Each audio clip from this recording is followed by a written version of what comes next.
It is. We're catching up. We'll have the same types of highway systems and crazy driving here soon enough. Actually, the Highway 10, Interstate 10 connects our two worlds, actually, too. I Yes, it always thought that does. was interesting. Just get on that highway and go, and you're in Texas. Yeah. That's right. I've driven that many times. It's a it's a good drive if you like the desert. Yeah. A lot of desert. Yeah, I liked Route One better. We did a 41-day road trip up the California coastline when my kids were 1, 3, and 5. Well, 6 months, 3 and 5. And dude, Route One was Brave. awesome. Oh, no, it's So beautiful. Especially Big Sur, that whole area there. Just stunning. Yeah. yes, all the Blue Jays at Big Sur, just the whole experience was such a fun trip. So if you're listening, you got to travel. You got to take the time to get to know this planet. There's so many cool places to go to and see. So Orange County being a fantastic one. If you're going to live somewhere, that's one of those where it's like, man, it's a good place to go home. That's all right. Yeah. It's not too bad. Not too bad. So guys, today with Vision Pros, there's marketers, the like people who claim they're marketers and claim they have agencies and claim they know what they're doing. And then there's Jack Skeels. I'm just going to say that. Like I was looking through your story and the depths and where you go back to and how much you've done. And just studying your pages too, you can see the beauty of the art and science behind what you've been able to bring to the table, how you go about growth, etc. You got some Jack Canfield in you. You've got some John Maxwell in you. You got some Peter Lencioni. I mean, the greats. Like I was like, man, this is going to be so good. So as we get ready to dive in, if you had to limit down to 3 resources, what 3 resources do you recommend for visionaries and leaders right now? So I think the first thing I'd say is for leaders and visionaries is know thyself, right? And that is, I think the thing I've learned over the years is do the work with the capital W, whether it's therapy. I did a leadership coaching training program, mindfulness, awareness, whatever you've got to do. I've got a book or two.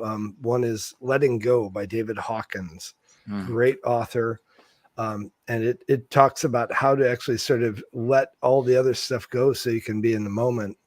And lately I've been getting into Gabor Mate, who's just an amazing, right? Yeah, he's an amazing writer and thinker about how we as humans are wired and operate, and a lot of great. Look him up on podcasts. He's all over the podcast scene. So Gabor Mate, M-A-T-E. Gabor Mate. Perfect. So that's one. Be the best is my second advice. I had a moment when I got kicked out of college. I got kicked out of undergrad. It's not a story I put in the book. I got kicked out of undergrad by my dad's best friend, who was the dean of liberal arts and sciences. Really one of those double academic probation kind of things. And I said I wanted to be a philosopher. He said, "What do you want to do?" I want to be a philosopher, but there's no money in it. He said, bullshit.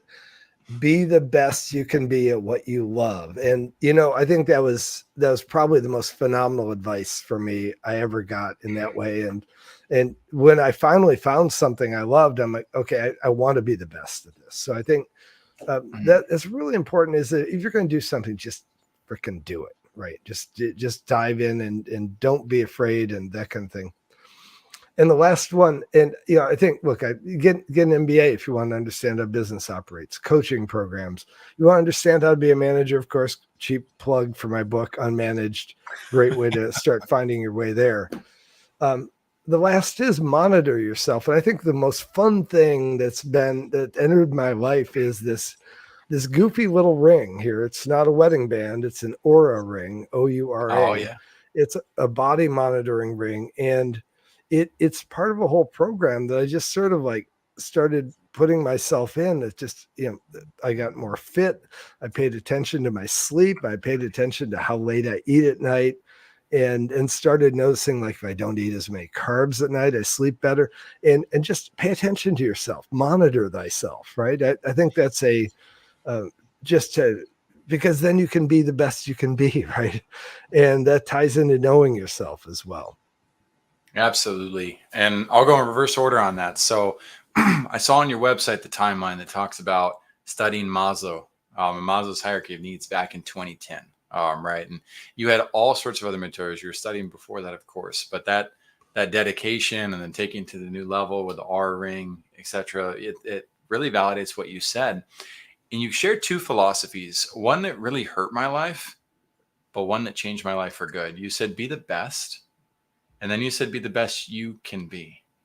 Right. And not focusing on being better than others. I spent a lot of my life focused on trying to be better than others. Yeah, And that's a that trap. wasn't, Yeah. yeah, it is. It's a huge trap. It's an Yeah. external reality you can't control, but you can focus on what you can do to be your best.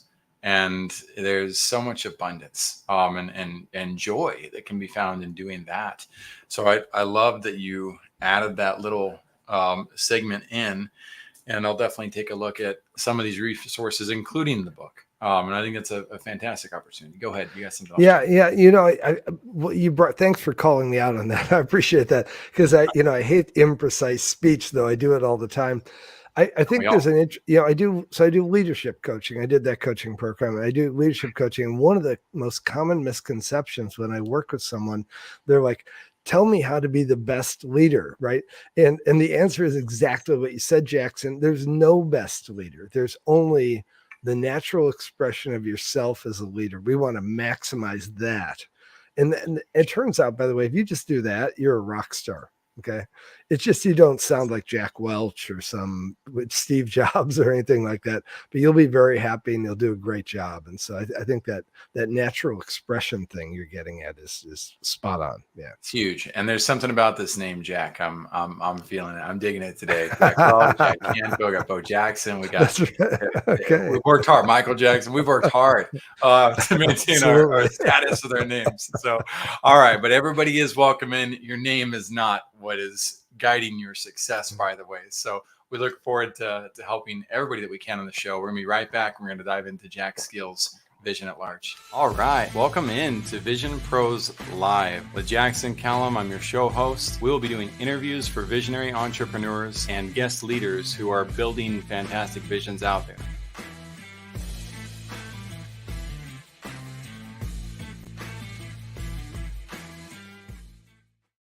Hey, what's up, everybody? Welcome into another great episode of Vision Pros Live. I'm so excited to have Jack Skeels of Agency Agile on today. We've got a phenomenal leader to be able to learn from. This is going to be able to touch all areas of business, growth, leadership, happiness, you name it. There's so much we're going to get out of today's show. I'm going to dig as deep as possible with those questions. Now, before I bring him back on stage and we go into that, of course, I'm always going to give the access to those who are new, especially to the resources that are really helping me with growth. And so we use those in terms of sponsors. We got two here. One who has become not only a client, but now a strategic partner of ours, in Melissa Gray with thelawspot.com. I went through a $20,000 lawsuit to protect my own brand name at Restaurant Connect, and we won, but we didn't. We spent $20,000 of money we didn't have to protect a brand name we already had. That doesn't make any sense. Well, why does that happen?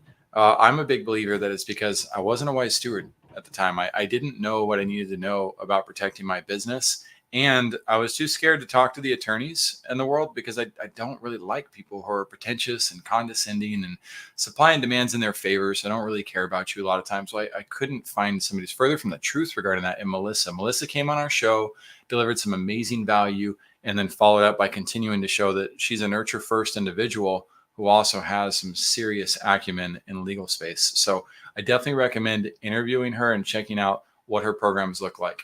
In addition to that, there's Recovery Unplugged with Andrew Sosa. Now, there is no plug there. I'm not part of their program. He was a guest in the show, and I love what he's up to.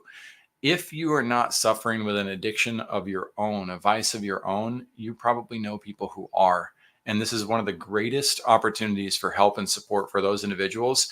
And you might be the mechanism that helps them. I recommend calling this hotline, finding out how their programs works, telling them about who in your life might be struggling, and being the person who bridges the gap between them and a potential solution. One of the things I love about Recovery Unplugged is they incorporate music into what they do. And I'm a big fan of music. My daughter's name is Harmony Melody, by the way. Like, that's a big thing for my life. And I know the value and importance of belonging to communities Andrew's got a team of over 400 people, and COVID forced them to go online. That was one of the greatest gifts to the world, was moving that program online so anybody could access to it beyond the 5 states that they're in. If you're a Tony Robbins fan, I think you'll also be a huge fan of his program. He's been to that program 22 years in a row, and he's gained a lot of knowledge and insight in how to influence and help people. He works with some incredible individuals. And if this even helps one person, then I'm grateful for it. But I know it has the potential to bless at least one person in everybody's life that's listening right now, if you take advantage of taking a look at it. And there's a water project. I have never, ever been without water in my life. I've had the first world privilege, even when I lived in Uruguay for 2 years, never had the problem of not having water. So when it came across my attention that, man, there's millions of people out there who don't have access to clean drinking water, I was like, I got to use this microphone to kind of rock the stage about that and create awareness. We can do something about it. Thanks to the Water Project, if you give $5 even to one of these community projects, you actually get to see the results and the outcome of your contribution, and the generational impact that this creates is absolutely phenomenal. When I see these kids celebrating water, like my kids celebrate Christmas Day, I know there's some serious needs there. Also, imagine those kids leaving school to go get water. They interrupt their education, or the parents have to go 3 to 5 kilometers just to find a source of water that may or may not be safe for their families. It just reminds me, like, man, we have so much opportunity to help in this world. And all we have to do is either provide a little bit of economic advantage to them, give a little bit of what we have, or if you've been hit by COVID hard and the economy is just crushing you, my request is that you share the message just like I have. If you have another cause, though, that you'd rather see us talk about, and you're like, man, I wish Jackson would talk about this, drop it in the comments. It's not a competition. We've got lots of people we can help. There's 8 billion people out there. The more we do to pull together and to help those who are in greater needs than we are, I have found more peace, more happiness in my own life, but also it's just the right thing to do. So without further ado, I'm going to bring Jack on. We're going to talk about what he's up to, and we're going to do our best to uncover some serious wisdom and truth to help everybody in what you're doing by speaking from our own experiences. Jack Skeels, thank you so much for joining me on Vision Pros Live. Well, thanks for having me, Jackson. Looking forward to this. A lot of great questions to go through. Yes, sir. Absolutely. So starting from the top in that regard, Jack, what is your vision for the people that you serve? I think I work in the management and leadership space, obviously, right? So I think being a great manager is actually easy. And that making your organization perform 20 to 50% better. It is actually easy to do, but it's not intuitive. And in fact, it's mostly the opposite of what we think. In fact, a lot of the stereotypes in our society about what strong manager. I'll talk a little bit more about leaders later. Another one of my favorite targets in that way. But if you ask yourself, do you know a manager who doesn't want to be a great manager, or a leader who doesn't aspire to have a great organization? The answer is no. All the ones I know truly, deeply want to be better if they can be. It's one of the beautiful things. So, my lens is I look at organizations and I can see what they're not doing right in management. And there's this great paradox there, which is they're not doing that well at managing the organization, yet everyone's trying pretty darn hard, right? It's not a thing of neglect. It's actually a lack of, if you will, skill and knowledge about what to do and the like. And so I think, my vision is that you can do that, right? They can do there's massive impact if you can change this. Or they can, both on themselves in terms of feeling good about themselves and their impact on the world, and also the greater impact into the organization. And so I think it's achievable. I think a lot of people get into management because that's how I get a raise. Okay. Or that's how I signal my improved status in my role, that kind of thing. What I call the firefighter meritocracy. We firefight our way to the top of the hill and work our way into a job that isn't particularly what we were great at, right? And it's a whole different set of skills. I see you grabbing a book. I'm curious. Had to. One of the legends on the subject. I have to bring him up because you're right. It's not intuitive. And I appreciate that you talk about that. Let's pull up our 2 things. I'm going to pull up my screen. All right. So this is our internal version of this book right here.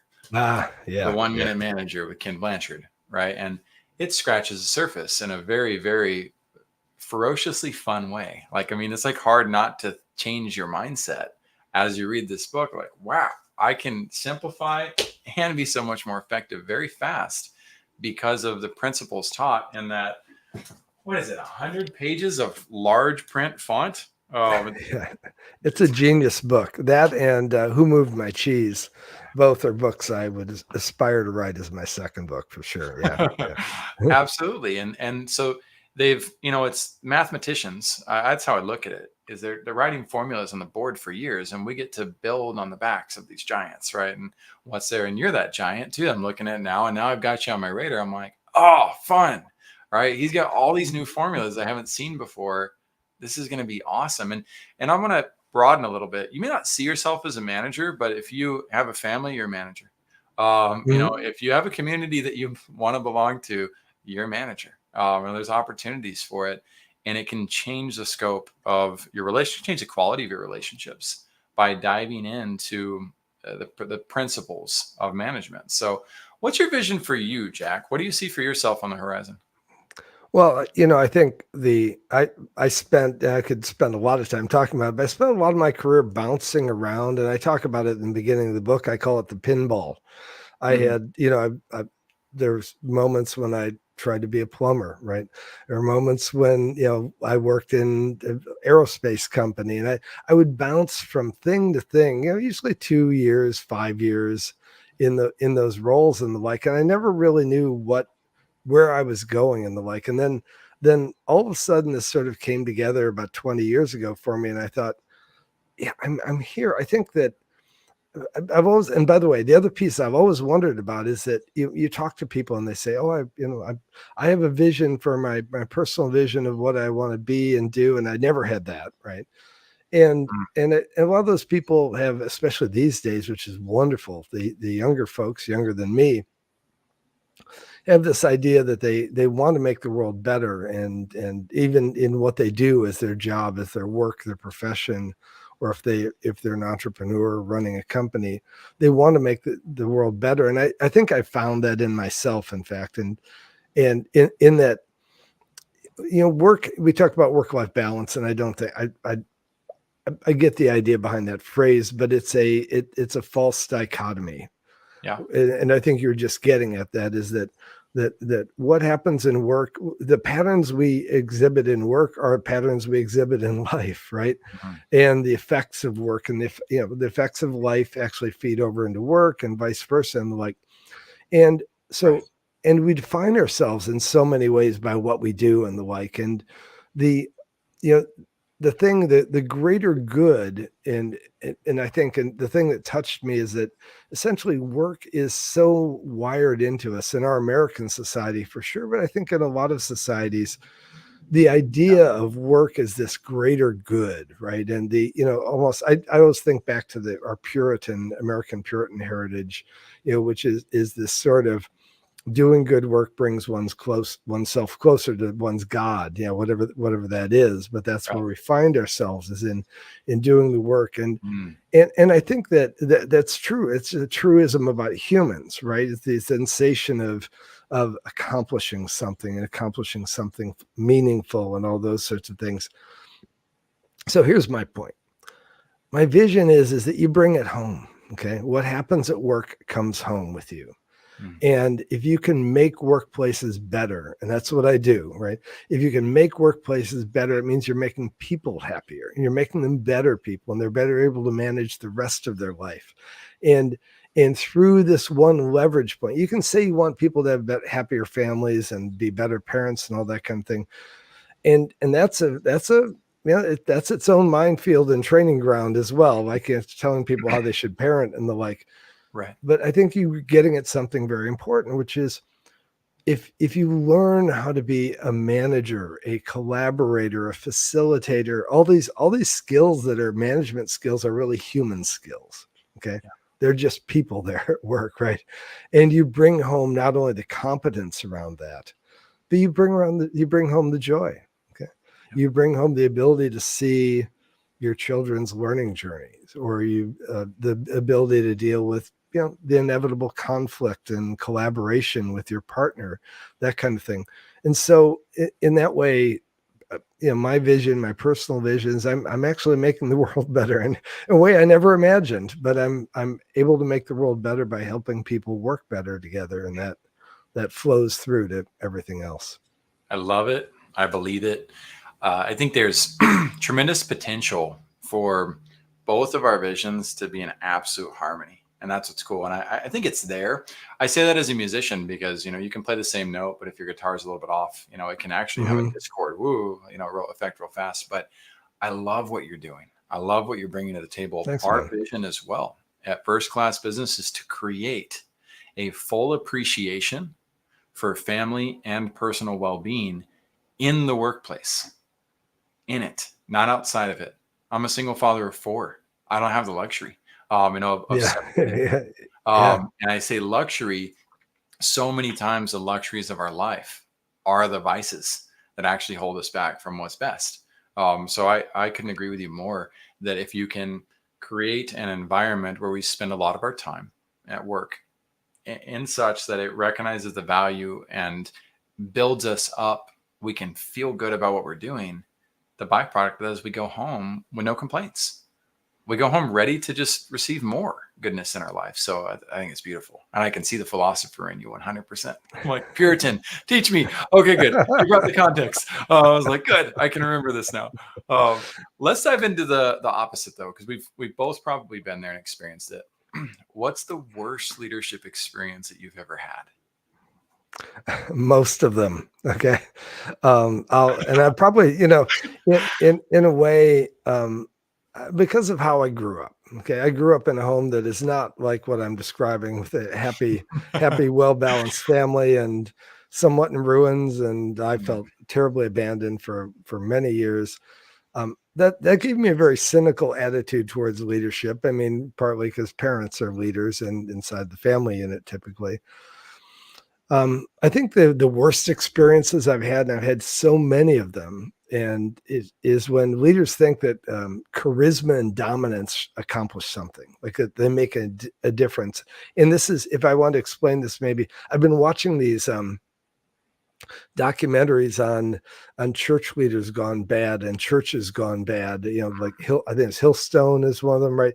Or Hillside, whatever it's called, and where it's just these very persuasive, dominant, just talk kind of thing. And with the idea, it's that opiate of the masses thing, right? Is that it pushes everyone into submission, and you just follow me and do what I say and that kind of thing. And that's not leadership. That's horrible. And I'm going to do a quick shout out just to end this whole answer, to say I want to give a shout out to the management consultants as well, who are horrible about this, right? Didactically preaching things and then not implementing them or turning them into disasters and the like. That's another form of leadership, thought leadership, that is often messed up horribly. Right. There's a lot to it. Now, I'm gonna dive into a little bit of a sensitive subject because I have to dig a little bit. You mentioned the challenge of family, and like the upbringing aspect there. I can relate. I grew up in 2 homes. One was love, one was the opposite.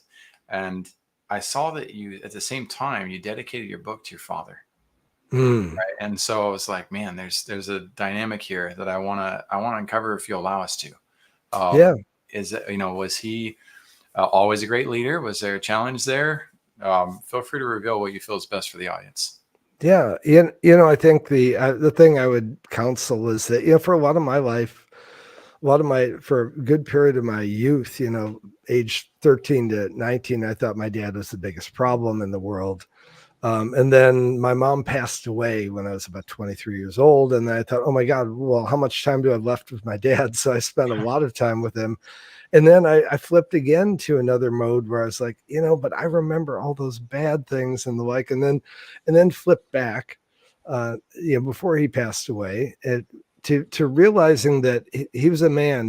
He was a college professor, university economist. He ended up running the department, but he was one of these people who was very, very patient, very Mm. calm. He had the work ethic of that sort of Puritan work ethic kind of thing, which I'd go into work every day and get my stuff done.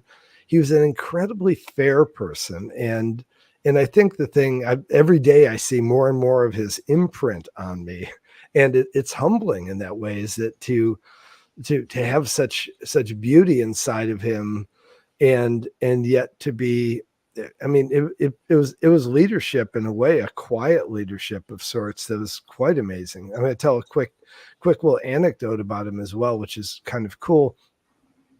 It's hard to hire great people in an economics department, and he was in a second or third tier Mhm. school, Northern Illinois University, sort of the second tier state school sort of thing.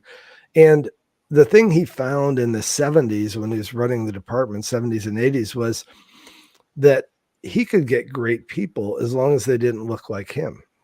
And he was hiring people from Korea, scholars from Afghanistan, women.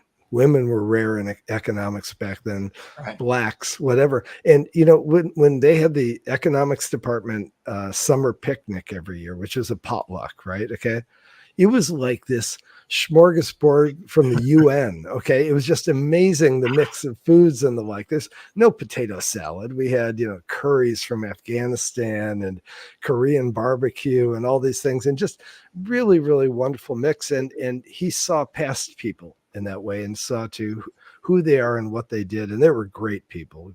Played racquetball and Wow. tennis with some of them, and there was one of those lessons. I didn't even notice it for what it was, because that's how I grew up, right? So Correct. yeah, yeah, I think a lot of the things in the book are things that I learned later, were things that I learned from my dad just innately, right, or in unconsciously kind of thing, and that's hence the dedication. And he always believed in me, so I love him for that forever. So That's amazing. And it does it does overlap the next question in quite a big regard. That's often true of our worst leadership experiences, not always, but many times they kind of go hand in hand with the best experiences. Let's not limit it to that though. What's the best leadership experience that you've ever had? you know, I picked two. I mentioned that I said got kicked out of college in the end of sophomore year, and I decided I was going to go work at a Del Monte factory that made creamed corn and peas. Okay, Yeah. and I'd done summer work for them for years and stuff like that. But I'm going to go get a full time job there, and there's a plumber job open, and so I had the Hmm. whole summer to prove that I was actually a great plumber and mechanic and all. And I was handy guy. I'd rebuild cars. And so it really wasn't that hard of a job. I got to the end of the summer, and Chuck has passed away since, unfortunately. Chuck Hanby came to me one night, and I was on the night shift, and he said, "I've got bad news for you and good news. The bad news is you don't belong here. Okay. And the good news is you should go back to college." And what a gift. I mean, it was one of those things where he was able to have he was a great guy. We really enjoyed each other. I didn't do a horrible job, but he actually said, there's something bigger here that I should be thinking about, right? And that is, what's right for this person. Okay, where does this person belong? Do they belong here or not, right? Can they serve a greater good? And I could just as well dedicate the book to Chuck in that way, as an Hmm. example. So Teach us about who Chuck is for those who don't know. I'm so in that bucket. Chuck was a supervisor at the Del Monte plant, and he Okay. was my boss and reported directly to him. And just another guy. They called them white hats because everyone had to wear hats, and the white hats are all the established managers, and the green hats were all the laborer managers. I was a green hat, and that kind of thing. So there's this hat hierarchy going on. So yeah. So Chuck had this ability to recognize that you weren't meant for that position long term. Knew, from his perspective where you should go, and it sounds like, I mean, he was pretty direct with you about where you should go with that. But how did you know that was the right call, the right move? Why didn't you get mad and say, well, forget that? I'm Well, meant to be here. What? I was totally pissed. Of course, I was Okay. totally pissed. No, but then then I woke up like 2 days later because that was basically and don't come back tomorrow kind of thing, and and 2 days smoking a bunch of weed and drinking beers and playing pool with my buddies, and I woke up one morning. I thought, well, fuck, I got nothing else to do, so I might as well try and get back into school and did the community college route and everything, and eventually I got that it was a pretty good idea on his part. Okay. So cool. So he didn't even give you the option. It was done. It was Yeah, a very direct, like, it's just, you have a new road to figure out. And then you followed that road. So yeah, even if you yeah. had a little bit of a stumbling process to get there, it's often what happens. It's not always a linear, like, okay, great. Thank you, God of wisdom. Let me just go and be perfect from here on out. That's Oh really yeah, neat. and I became a computer scientist is what I did. Computer science and robotics and like, which I don't do any of that anymore. And I didn't even do I did for a couple of years when I came out, but it sent me on that path, right? Mhm. And so I'm forever grateful for that pinball That's awesome. bounce, if you will. Yeah. Yeah, I see that. All right, diving into, I think this is our best question. If this was the last chance that you had to speak, this is it. This is the last piece of wisdom. What powerful lesson can other visionaries learn from your experience, Jack? But I'm gonna not in the way that it might sound. It may sound like a crass commercial answer, which is I'm going to mention the book, right? And my advice for a visionary is write a book. Okay? Not for the reason that all the blogs tell you to write a book and all the books tell you to write a book, which is that you market yourself by that and all that kind of thing. That is true. But one of my good friends, an author, Blair Enns, which if you work in the agency space like I do, and the small business projects, digital projects and all that kind of thing, he has a great book called Win Without Pitching, right, which is a great way to manage customers and all that kind of thing. And he's become a good friend on the conference circuit that we're both on and the like. But Blair made a post on his LinkedIn the other day, and he said, you think you're a visionary, write a book. Okay. When you get done with the book, if you can tie together all your ideas in 50,000 words and it makes sense, okay, then you can call yourself a visionary. And what he's reacting to is a lot of people are out there, and I'm sure you get them on your LinkedIn feed or wherever else. You post something like this podcast, and some visionary leader type person weighs in with their 25 words about what leadership means, okay, or what a great, right? Right. And it's just like, okay, fine, whatever. That's you don't have a whole integrated way of thinking about this, right? And a vision has to be actually, I think, in that way, a gospel and the like, right? It needs to have a completeness to it, and that you've thought through what it is to actually have the whole conversation on every single dimension of it. And I mean it as, again, back to the powerful lesson is, you want to be a visionary, write that book and you'll really learn what you have to be thinking about and how to present it, all that kind of thing. It's powerful. That's a powerful lesson. I will acknowledge gracefully the controversial nature of that lesson. I would say visionaries who hear that take it with in two strides, right? When Michael Jordan was cut from his basketball team, right? His coach basically told him, "You want to be a basketball player? Like, it's not happening here. You're not going to make it. You don't have what it takes." That's what I hear when I hear Blairen's thought process on, until you get here, you're not truly a visionary. And I'm here to also say, like, F that. Every single person on earth is a visionary. But what Stephen King said was talent is cheaper than table salt. What separates those who are great from those who are not, and I can't remember that exact phrase, something along that, those who are great from those who are not, is a whole lot of hard work. Back to your capital W, right? If you want your vision to come to fruition, right, it has a very, very strong potential to become a pipe dream. If you're not careful, your vision will become a pipe dream. You have to carefully, articulately, intentionally build. And I think that's the point behind what Blair is pointing out is it's not going to serve everybody unless you really, really build it on a strong foundation. And what better way to do that than trying to piece together a book that publishers and others scrutinize and are able to say, like, wow, what a masterpiece.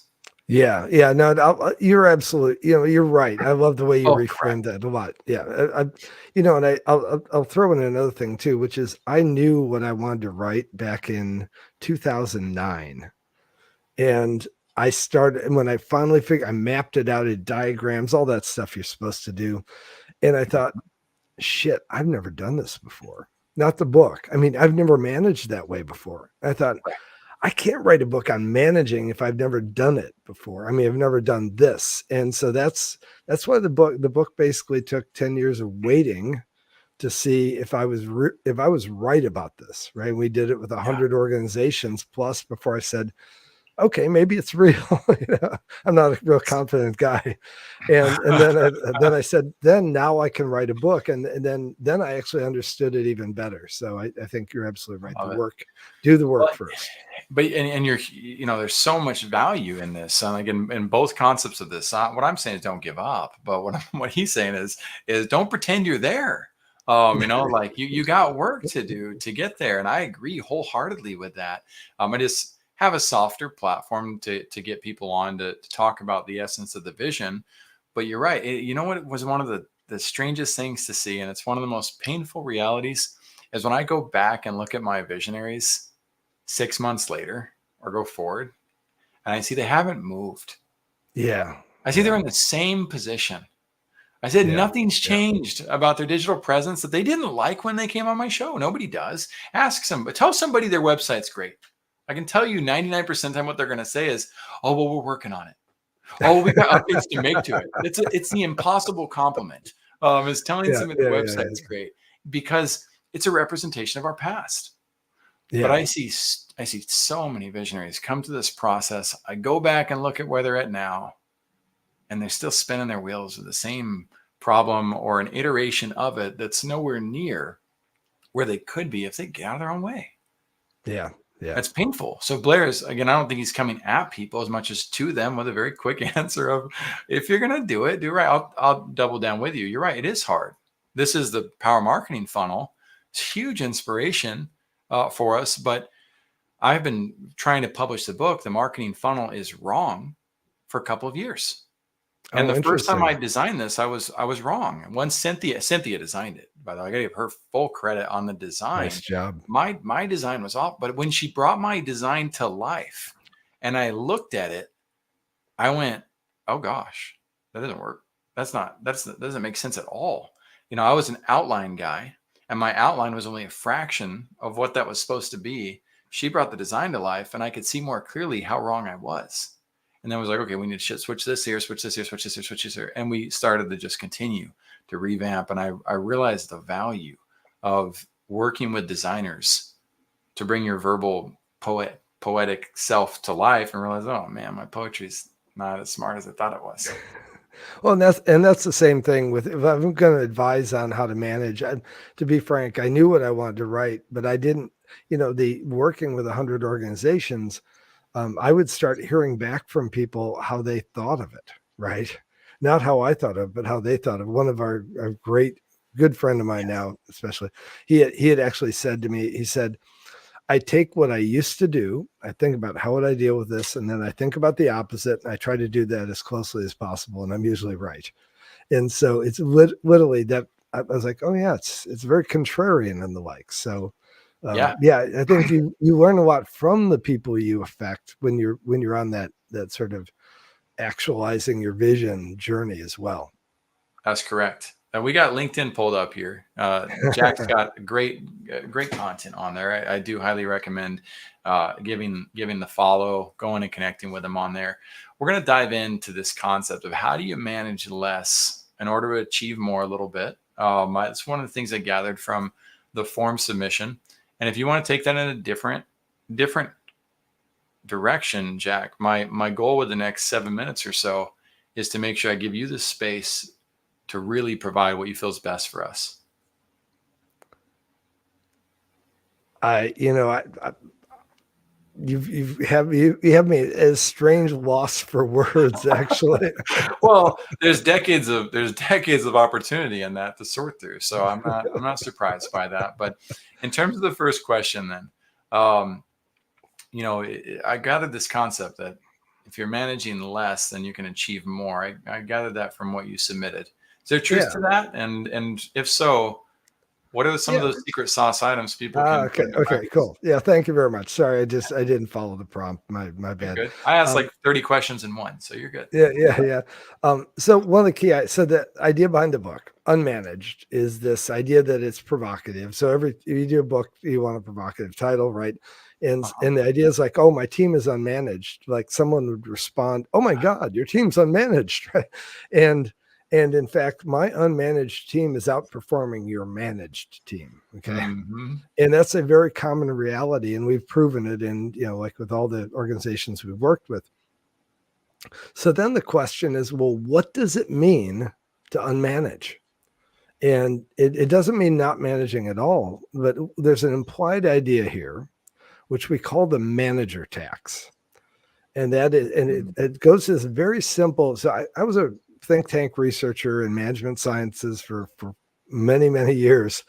And one of the key ideas in business research is the intensity of management. In other words, how much managerial activity there is in an organization, okay, is inversely proportional to how much productivity there is.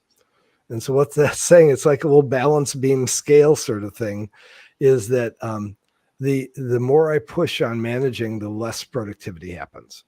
Okay. And it's a very strange paradox, because most managers, if you ask who is responsible for productivity, they will say, I am. And the reality is management is not a productivity function, it's a productivity management function. Productivity comes from the team. And this sort of understanding that, okay, well, then that means maybe I need to be careful about when I'm interacting with the team. Maybe I need to be careful about what managerial actions I take. That's the question that we ask, that managers start considering. And we've got guidelines in the book for, there are key moments when you should be managing, and there's certain things you should manage in those moments. There are only 4 of them, so it's nice and easy in that way. Mm-hmm. And then the rest of the moments, in general, if you just lean back and let people self-manage, they do a lot better, right? And we've proven this. So we've proven that if you do 2 of these really well, and then the third one is about how to lean back, and the fourth one is about how to mentor and support, teams outperform teams that are traditionally managed. So I'd say it's Awesome. sort of a little bit of a cookbook. It's a personal cookbook. It's not about how to change an organization, right? And that's organizational change is the whole bigger thing. It's what we do as Agency Agile and in our consulting and coaching practices. But the book enables you as an individual. And like I said in our earlier parts, what I want is, I want managers, individual managers and leaders, to be able to be better at their day-to-day interactions. And that's something you can actually do without changing your organization. You can just become a better manager. That's awesome. And you mentioned Goodreads and a promotion that's going on right now for the free ebook, correct? Yeah.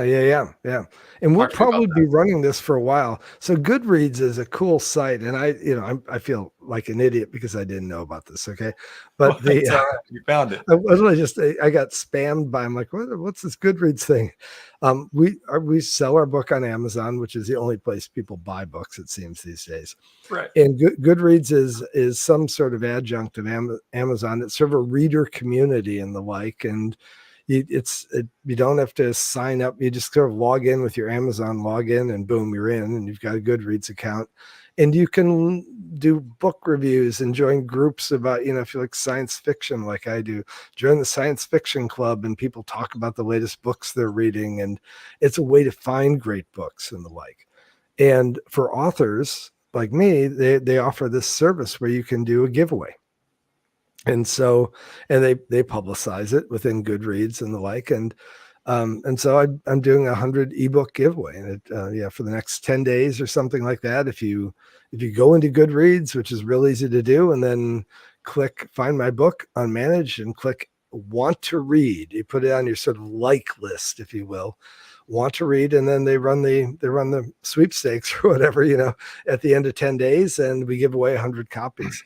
But I had a little bit of challenge with the sign up, but I got it. Okay, so we're gonna work that link out so that the action steps is a little easier for others. But I did manage to make it in. I was stalling a little bit for you. Oh, okay. I was like, oh man, I got to find this. So I got in now. Here's the book, and I can add my Amazon account. Is that where? Okay, I'll get that done, and I got to know my password and stuff. So if you're better with your Amazon account than I am, and you have that all connected and ready to go, then you can get this added in for free, correct? Yeah, exactly. It doesn't cost anything, and you can turn off all the notifications and stuff like that. But it's actually a very, very cool site. I poked around. I'm like, wow, I love Goodreads. I'm a big fan. Yeah. I didn't have that connection. We're gonna get that sorted out. That way, everybody, when we go to the action steps, you'll be able to get in and get that book easily. And then, of course, we'll have all the other links in there too for action steps that you can take with Jack. It's funny, this management concept of managing less. I'm also, again, I'm a big fan of it. I've seen the value of shifting from, again, the overbearing manager that debilitates people. It can create fear within people. Fear doesn't breed action. Fear it breeds safety, and you might get people to do like the basic necessary elements to maintain their job, but they usually won't expand beyond that, and they'll usually only do most of it because it's scary to take risk in an environment like that. I'll tell you a fun little side fact, because I learned so much through working with all these companies and all the research I did for the book as well. One is, you can judge how good of a manager is by asking their people. Right. And by another indicator is that managers will tell you, and here's how a manager tells you that they're not a good manager. You ask, how many good people do you have? If they say that less than half of their people are good, then you know they're a horrible manager. Because the most important job for a manager to do is grow their people. Right. Yep. And I've without exception, every time we hear someone, I had one client who said, 60-person department, 30 of these people don't belong here, right? And we went in and did the training and all that kind of thing. And a year later, she's like, I have the most amazing teams, And we asked her, said, how many people left? Because she was going to get rid of those people, right? She goes, yep. Oh, only one person left. She had to go because her husband moved jobs, And literally it's the way you manage that creates great people. Okay. And yes. That's not the other way around. You as a manager are not a product of your people. Your people are a product of you in that way. Right. And I love the fact that your story honors the reality that both groups can change. You don't have to remove the manager in order to drive the results. This is somebody who saw something differently before and now sees something completely different on the other end. You made space for that person too, to be able to evolve. And there's extreme power. And that all the way around. Thanks, man. That is just awesome. So this, I hope this gets shared far and wide with the corporate companies out there. That's not exactly the audience. Well, I've never worked in corporate America. Never. I've seen it. I'm a victim as a prospect and as a client of a lot of corporate circumstances, if you will. But actually running those entities with an insane amount of people, not insane people, an insane amount of people to try to manage and to help out. Those are not territories that I know how to dive into. So I appreciate what you do, because there's so many families that are affected by that. There's so many people who need that. And we're hearing from people with the book coming out. We're hearing from people saying, "Oh, I work in healthcare," and it's just like you say. And I think that's the thing. Last thing I would say in this discussion to your listeners is, that's what I'm looking for right now. Is I want to go take this to the market, to the street, right? In other words, I've spent 230 agencies and other marketing organizations. I worked in this crazy, rarefied, chaotic world of that space, but all the things we're learning about management there are true everywhere else. And I'd love to go work in more corporate settings, departments, all that kind of thing. I think there's a lot that can be done in those areas as well. Absolutely. Well, Jack, I appreciate all the wisdom that you shared today, just being willing to dialogue with me about this as well. Those of you listening, and if you have thoughts of your own, absolutely share them in the comments. If you liked what you heard, please like the video wherever you're at, or the podcast. Leave an honest review, short and honest, authentic, super helpful. Any critique you have as well, we're open to that. We want to continue to make this better and better for those that we serve. The action steps will be on the landing page, so you know what to do next and can connect with Jack on all the different platforms that are out there that he's on. And lastly, there's one more call to action. That's in the top right corner. It says, be our guest. If you have a vision and you're striving to help others and you're striving to build that and bring greatness to others, you're a great leader, meaning you care about those that you serve. Apply to be on our show. We'd love to have you. You don't have to be at the MVP Hall of Fame level that Jack Skeels is at. You could be John Doe. Too kind. Well, hey man, you're up there with the Jack Welch and the Jack Canfields. Again, I'm going to be studying your processes a lot. So those of you who want to come on our show, apply, give yourself a shot, and come on and talk to me about your vision, and let's open the doors for everybody to be able to see what you're doing, see how they can support you, and let's make the most of this life. We'll see you guys in the next episode. Take care, everybody. Jackson, thank you so much. Wonderful. Thank you. I'll see you right after the show, Jack. Thank you for being here today. I'm really happy that you tuned in to Vision Pros Live. I'm looking forward to seeing your reactions as these episodes continue to move forward. This is going to get more and more fun. We'll have more and more engagement as well. We'll invite people to participate in the show. And thank you for giving us your time and attention. Have an excellent time building out